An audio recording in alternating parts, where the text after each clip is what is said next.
नमस्कार।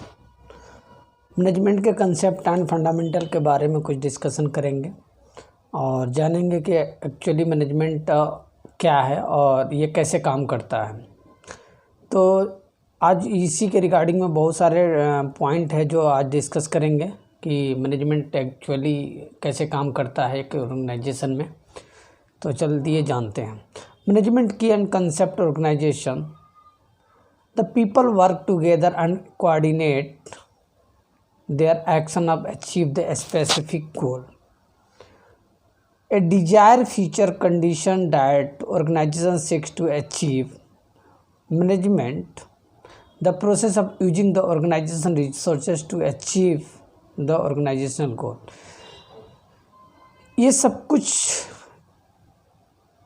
में ये बताना चाहता है कि मैनेजमेंट एक ऐसा पीपल वर्क है जहाँ पर वर्क करके एक गोल को अचीव किया जा सके, जिसमें सारे रिसोर्सेस को प्रॉपर तरीके से यूटिलाइज किया जाए और उस यूटिलाइजेशन से अपने गोल को कम से कम टाइम में अचीव किया जाए। यही मैनेजमेंट का एक मेन गोल होता है कि अपनी जो भी सोर्स है उसको अच्छे तरीके से यूटिलाइज करना। Resources are organizational asset and includes. अब रिसोर्सेज जो ऑर्गेनाइजेशंस की जो एसेट है वो क्या है? मैन है, मशीन है, मटेरियल है, मनी है एंड मैनेजर्स है। ये सब मिलकर एक गोल को कंप्लीट करते हैं। तो इन सब की ज़रूरत पड़ता है हमें एक ऑर्गेनाइजेशन की एक्टिविटी को कंप्लीट करने के लिए। Organizational performance managers are used to resource effectively and efficiently to satisfy the customer to achieve the goals. मतलब ऑर्गेनाइजेशन सारे काम को इस तरीके से परफॉर्म करता है और उस परफॉर्मेंस के थ्रू दो चीज़ में निकल कर जो आता है वो ये है कि किसी भी कंडीशन में कस्टमर की सेटिस्फेक्शन को फुलफिल करना। ठीक है, तो यही मोटिव होता है, हर ऑर्गेनाइजेशन का यही मोटिव होता है कि सेटिस्फेक्शन को किसी भी कंडीशन में फुलफिल करना है। A measures of how well resources are used to achieve a goal. Effectiveness, a measure of appreciations of a goal concerned to write the goal. इसमें भी वही चीज़ है कि जो रिसोर्सेस है उसको अच्छे तरीके से यूटिलाइज करना और प्रॉपर तरीके से उसको मैनेज करना। ठीक है, अब थोड़ी सी अब इसमें कुछ पॉइंट टू पॉइंट डिस्कशन है उसको समझेंगे और अपनी नॉलेज को और इम्प्रूव करेंगे। ये बेसिकली जो मैं अभी कर रहा हूँ ये मुझे किसी को पढ़ाना नहीं है, सिर्फ जो मैंने पास्ट में पढ़ चुका हूँ उसको रिवीजन करने के लिए ये चीज़ें मैं कर रहा हूँ। यही मेरा मोटिव है। बाकी इससे किसी को हेल्प मिल सकता है तो हेल्प ले सकता है। That's it. Introduction. One of the most important human activity is managing. Managing has been ensured essential to ensure the coordination to individual efforts। कह रहे हैं कि मतलब कि जो भी इम्पोर्टेंस है एक्टिविटी है उसको अच्छे तरीके से मैनेजिंग करना है, उसको प्रॉपर तरीके से समझना है, कोऑर्डिनेट करना है और इंडिविजुअल एफर्ट के साथ उसको पूरा करना है। Concept of management. कंसेप्ट क्या है? मैनेजमेंट जो भी है उसका बेसिक कंसेप्ट क्या है? That is the main motive. तो कंसेप्ट में यही है कि जितने भी हमारे पास रिसोर्स उसको ग्रुप में लाया जाए, एक ग्रुप में डाला जाए और उसको मैनेजमेंट प्रोसेस से इकट्ठा करके उसको एक रूट दिया जाए जिसके बिहाफ पर हम अपने ऑब्जेक्टिव को पूरा कर सकें। और सारे जो काम जो करने वाले हैं अपने ऑब्जेक्टिव को पूरा करने के, उसमें एक डिसिप्लिन होना बहुत ज़्यादा ज़रूरी है। ये चीज़ें ठीक है। तो थोड़ी सी मैनेजमेंट की और थोड़ी सी डिप में जाकर जानते हैं कि मैनेजमेंट क्या है। तो management principle, technical function etcetera, ये सारी चीज़ें हम आगे आने वाले टाइम में पढ़ेंगे। Management of a arts of knowing what you want to do and then seeing it is done to be best and cheapest way. करे कि मैनेजमेंट एक ऐसा आर्ट्स है जो सारे चीज़ को इस तरीके से करना चाहता है जिसमें कम से कम खर्चे लगे और उसके अपने ऑब्जेक्टिव को भी पूरा कर सके। ठीक है। To manage is to forecast, to plan, to organize, to command, to coordinate and to control. ये सारी चीज़ें बेसिकली मैनेजमेंट में आता है। हमने मैनेजमेंट में क्या पढ़ा था? Management is the process of planning, organizing, staffing, directing and controlling. ये मैनेजमेंट का 5 पिलर है जिसके बिहाफ पर एक ऑर्गेनाइजेशन काम करता है। उसी में इन्होंने इन्वॉल्व करके सारे की कुछ बताया है कि to manage, to forecast, to plan, to organize, to command, to coordinate, to control, that is the management. ठीक है। तो ये सारी चीज़ें हैं। तो हमने पढ़ा था ये न्यू थोड़ी सी नए तरीके से हमेशा मैनेजमेंट को आइडेंटिफाई, क्लैरिफाई किया जाता है कि अच्छा मैनेजमेंट ऐसे भी काम कर सकता है, काम करता है। इसमें नो डाउट कि मैनेजमेंट को तो काम अपना करना ही पड़ेगा। जो भी उसकी ऑब्जेक्टिव उसने जो पहले से प्रिपेयर्ड होकर प्लान सेट किया उसके लिए काम करना पड़ेगा। काम करने के लिए उसके पास जो सोर्स है उसको यूटिलाइज करना पड़ेगा, तभी वो अपने टारगेट को, अपने गोल को अचीव कर सकता है। ठीक है। तो ये चीज़ें हैं। एक वर्ड और मैनेजमेंट में हम ऐड करना चाहेंगे कि management is the art of getting the thing done through and the people. जो भी मैनेजमेंट का काम होगा वो सिंगल नहीं होगा, वो ग्रुप ऑफ पीपल की रिक्वायरमेंट तो होगी। जो हमने अभी 5 पिलर बताया था मैनेजमेंट का, जो कि बेसिक है, planning, organizing, staffing, directing and controlling, इसमें भी लोगों की ही ज़रूरत है। मैनेजमेंट ही है जो कि एक ग्रुप ऑफ एक्टिविटी के साथ काम करता है। ठीक है। तो कुछ पॉइंट के हिसाब से जो समरी है जो हमने निकाले हैं उसको थोड़ा सा पढ़ते हैं। उसके बीच में कुछ अगर निकलता है तो हम उसको भी आपको क्लैरिफाई करेंगे। पहला, there are 4 such organizations has been adopted in define the management process: production or efficacy oriented, decision oriented, people oriented and function oriented। ये सब चीज़ें ज़रूरत है, ये एक दूसरे से कनेक्टेड है, इनकी रिक्वायरमेंट है एक मैनेजमेंट में। ठीक है। अब प्रोडक्शन का डिपार्टमेंट है जो प्रोडक्शन काम करेगा, मटेरियल्स कहाँ से लाना है, कैसे काम करना है, कहाँ से चीपेस्ट पड़ेगा, कहाँ से कम खर्चे में होगा। डिसीजन में हमें डिसीजन लेना पड़ेगा। एक्चुअली हमें अपने रिसोर्सेज को कैसे यूटिलाइज करना है, कौन से बंदे को सिलेक्ट करना है, कौन से पर्सन को क्या वर्क सौंपना है, किसको डेलीगेट करना है, किसको अथॉरिटी प्रोवाइड करना है, कि कौन इसका अकाउंटेबिलिटी करेगा। तो ये सारी चीज़ें हैं इन्वॉल्व मैनेजमेंट में। तो इसको हम एक टोकरी के हिसाब से हम कलेक्ट करते हैं कि इकट्ठे एक बॉक्स में हम लेते हैं और उसके हिसाब से ही हम प्लानिंग को सेट करके आगे की तरफ एक्टिविटी को डन करते हैं। ठीक है। तो आगे हम पीपल ओरिएंटेड है, मैनेजमेंट ओरिएंटेड है। तो ये सारी चीज़ें हैं जो हम मैनेजमेंट में हम पढ़ते हैं और समझते हैं।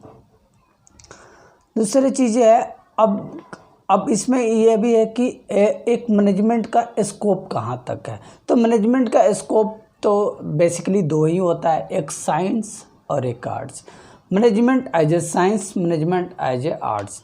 अब साइंस में क्या होता है कि बेसिकली हमने बहुत जगह इस चीज़ को देखा है कि इसमें साइंस का इन्वॉल्वमेंट भी इसलिए किया है क्योंकि मैनेजमेंट बेसिकली हम लोगों बुक से पढ़े हुए होते हैं और बहुत सारे तरीके से हमने उसको सॉल्व किया हुआ होता है प्रॉब्लम को। प्लानिंग एक तरीके से करते हैं तो साइंस बैकग्राउंड में से आता है क्योंकि वन बाय वन स्टेप को हम पढ़ते हैं, समझते हैं और उसको हम अपने ऑब्जेक्टिव को पूरा करने के लिए यूटिलाइज करते हैं। तो ये तो हमारा मोटिव ही होता है कि अपने ऑब्जेक्टिव को पूरा करना है। अब दूसरा आता है कि management as a arts. Arts मतलब कि किसी के साथ रहकर भी हम अपने ऑब्जेक्टिव को सेट कर रखा है और हम किसी और के बिहाफ पर कहीं जाकर थोड़ी सी नॉलेज ले लेते हैं, देखते हैं, उनके साथ काम करते हैं और उसके बिहाफ पर हम अपने प्लान को एग्जीक्यूट कर देते हैं। तो ये आर्ट्स होता है। साइंस मतलब आपको डिग्री लेना होता है, पढ़ना होता है, रेगुलर बेसिस पर आपको कॉलेज वटेवर बहुत सारी चीज़ें इन्वॉल्व होता है, वो वन बाय वन स्टेप से चलता है। आर्ट्स में नहीं, आर्ट्स में आप कुछ दिन रहकर सीख कर समझ के अपने प्लान को एग्जीक्यूट कर सकते हैं, जो आपका ऑब्जेक्टिव है उसको पूरा कर सकते हैं। तो किसी के थ्रू भी आप मतलब इस चीज़ को सीख सकते हैं, उसके लिए आपको डिग्री की ज़रूरत नहीं पड़ता है। लेकिन साइंस में बेसिकली इस चीज़ की रिक्वायरमेंट होती है। ठीक है, तो अब ये साइंस एंड आर्ट्स में ये डिफरेंट है। ठीक है, तो अब तो हमने ये जान ही गया कि हमारे कुछ पिलर है जिसके ब्याह पर हम मैनेजमेंट करते हैं। तो पिलर को हम फंक्शन के फॉर्म में देते हैं कि मैनेजमेंट का फंक्शन क्या है। तो मैनेजमेंट का फंक्शन ये 5 जो हमने बताया था, planning, organizing, staffing, directing and controlling. तो ये इसी के फॉर्म में हमारा काम होता है।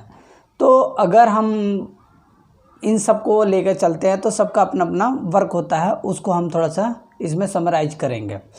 तो समराइज करते हैं। तो सबसे पहले कि प्लानिंग एग्जैक्टली प्लानिंग क्या होता है। प्लानिंग मीन्स होता है कि to determine of what to do to be done, कि ये कौन निर्धारित करेगा और ये कौन करेगा और कैसे करेगा और कितने टाइम में करेगा। ये प्लानिंग में पहले ही सेट कर चुके होते हैं कि ये चीज़ें हमें करना होता है। तो ये इसको एग्जैक्टली करेगा कौन, कितने टाइम में करना है, क्या टाइम लगेगा इसमें। तो ये सारी चीज़ें हैं जो इन्वॉल्व होता है प्लानिंग में। और रिजल्ट ओरिएंटेड तो है ही, क्योंकि प्लानिंग कर रहे हैं किस बेसिस पर, हम इसी बेसिस पर कर रहे हैं कि हमें तो रिजल्ट चाहिए फाइनली। तो रिजल्ट को भी प्लानिंग के साथ इवेल्युएट करते हैं कि जो हम प्लानिंग कर रहे हैं इसके बिहाफ पर हमें रिजल्ट मिलेगा या नहीं मिलेगा। दोनों प्लान को मतलब दोनों चीज़ को हम इन्वॉल्व कर देते हैं। तो प्लानिंग में ये चीज़ें देखते हैं।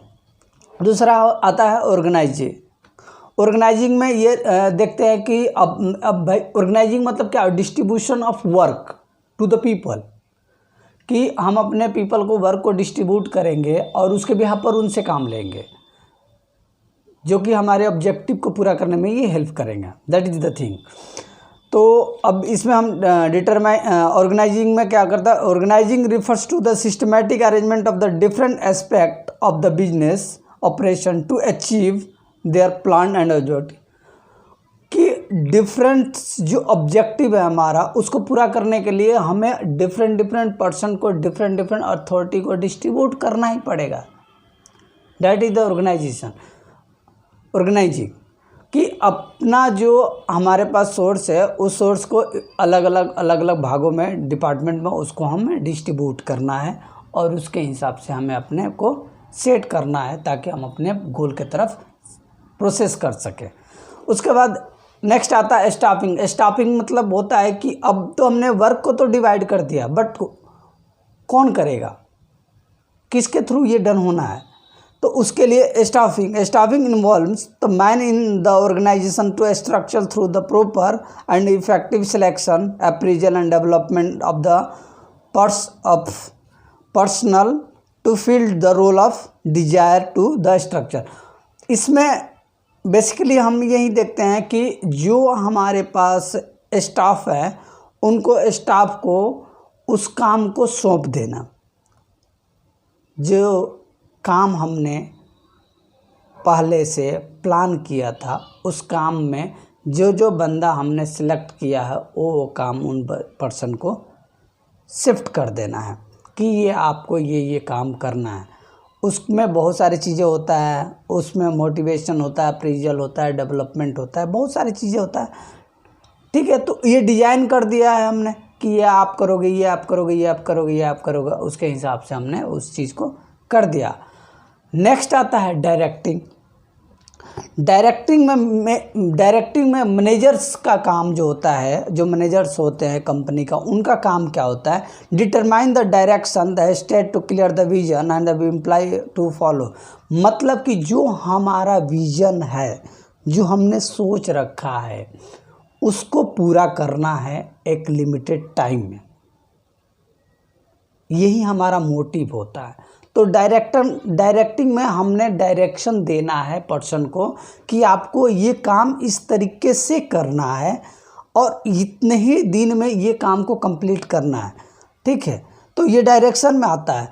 और पीपल को हेल्प करना उस काम को पूरा करने में। ये जहाँ पर भी उनको डाउट आता है, जहाँ पर भी उनको नहीं समझ में आता है, उनको उस चीज़ को बताना है, समझाना है और उसको पूरा करना है।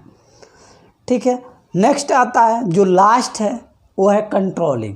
तो कंट्रोलिंग में क्या होता है? कंट्रोलिंग में भी मैनेजर की बहुत ज़्यादा इंपॉर्टेंस है, क्योंकि रखा गया है इसीलिए कि कंट्रोलिंग में क्या होता है? Controlling evaluate the how well the organization is the achieving its a goal and taken the corrective action to improve the performance. हमें देखते रहना है कि जो हमने प्लान सेट किया है या जो भी एक्टिविटी हमने पहले से प्रिपेयर होकर आ रहे हैं, क्या उसके हिसाब से काम हो रहा है कि नहीं। अगर नहीं हो रहा है तो उसको ठीक करना है, अगर हो रहा है तो कोई बात नहीं। इस पर एग्जांपल हम लेते हैं कि सपोज करिए एक हम कोई बिल्डिंग बना रहे हैं, तो बिल्डिंग बनाने के लिए सबसे पहले स्ट्रक्चर तैयार करते हैं। स्ट्रक्चर तैयार करते हैं पेन और पेपर्स पर। ठीक है, उसके बाद उसके हिसाब से हम प्लान करते हैं कि इस पर खर्चे कितने आएंगे। ठीक है, उसके बाद हम डिसाइड करते हैं कि ये काम कौन करेगा।